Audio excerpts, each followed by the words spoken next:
All right, let's kick things off. Today in Los Angeles, the Sandy Fire is burning near a former nuclear research site, and that is raising serious air quality concerns.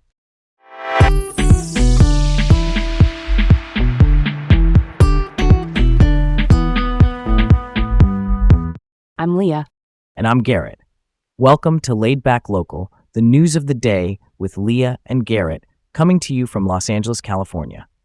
First up, the Sandy Fire near the Santa Susana Field Laboratory is prompting air quality monitoring because of potential contamination risks. Quick primer. The Santa Susana Field Laboratory is a hilltop complex in Simi Valley that was used for rocket engine testing and nuclear research.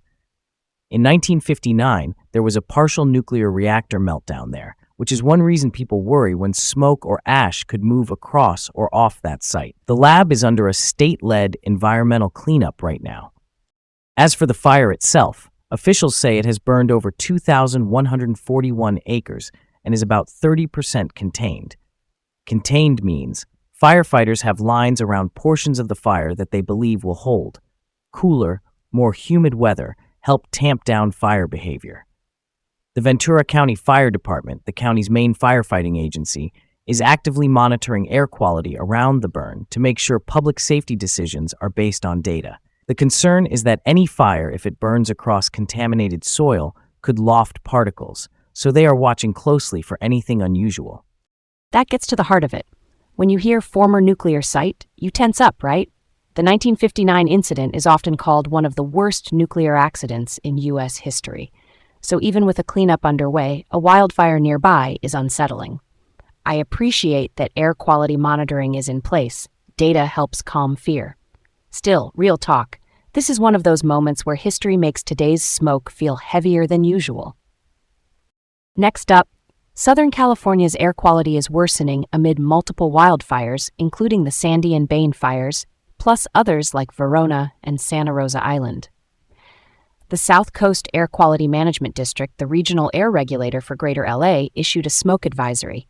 Onshore winds, which simply means breezes pushing inland from the ocean, are spreading smoke from the San Fernando Valley out toward the Coachella Valley. If you are in those corridors, expect periods of unhealthy air.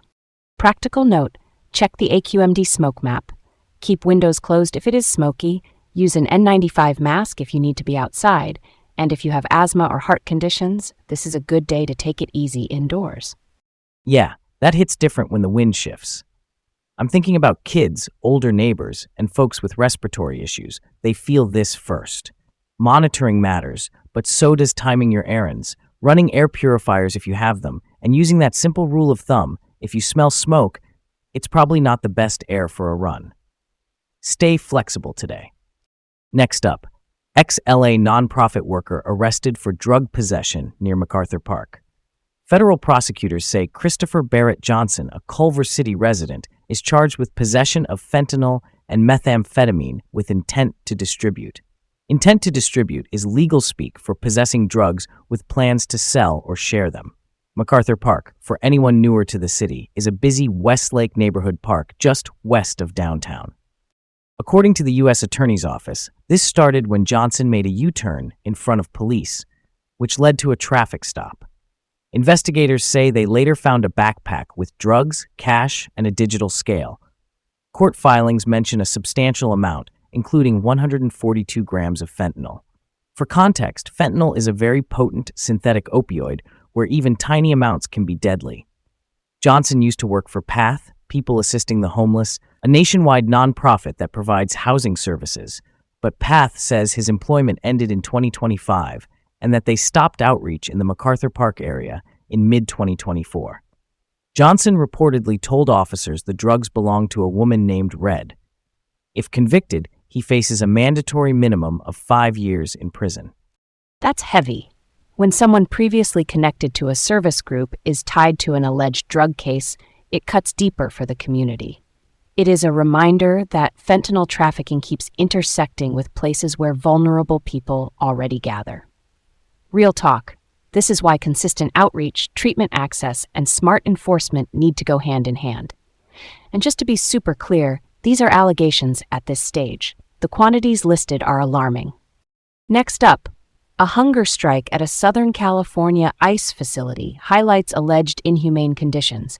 At least 20 immigrants at the Desert View Annex in Adelanto, an Immigration and Customs Enforcement detention annex with about 750 beds, have launched a hunger strike and are boycotting the commissary, the in-house store. They cite mold, unsafe drinking water, and inadequate medical care. Geo Group Incorporated, the private company that operates the facility, says it follows federal standards. And some officials deny a hunger strike is happening, while advocates push back, saying detainees face harsh conditions and limited support. Broader context, debates over detention conditions are ongoing, and watchdogs note that at least 6 people have died in ICE custody in California since early 2025. That is chilling. I know standards on paper can differ from what people experience day to day. This deserves scrutiny. This one is complex. You can believe in enforcement and still insist on humane treatment. These are not mutually exclusive. Clear oversight, independent health inspections, and transparent reporting feel like the minimum. If people say water is unsafe or medical care is lacking, that is checkable. Let's get eyes on it and fix what is broken.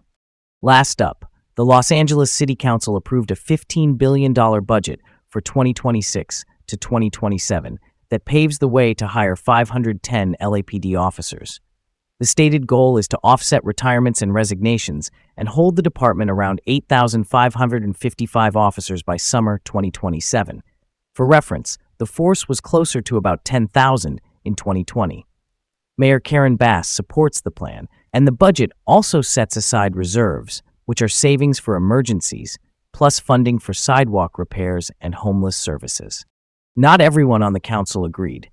Councilmember Tracy Park voted no, saying the plan underfunds the fire department and cleanups of homeless encampments. So the key debate is not only public safety in the narrow sense, but how to balance safety with other city basics like fire response and sanitation. Totally hear that. We've got finite dollars and needs that pull in different directions. Why this approach now? Is it mostly about stabilizing staffing so the number does not slide further, or is it about growing capabilities in specific neighborhoods?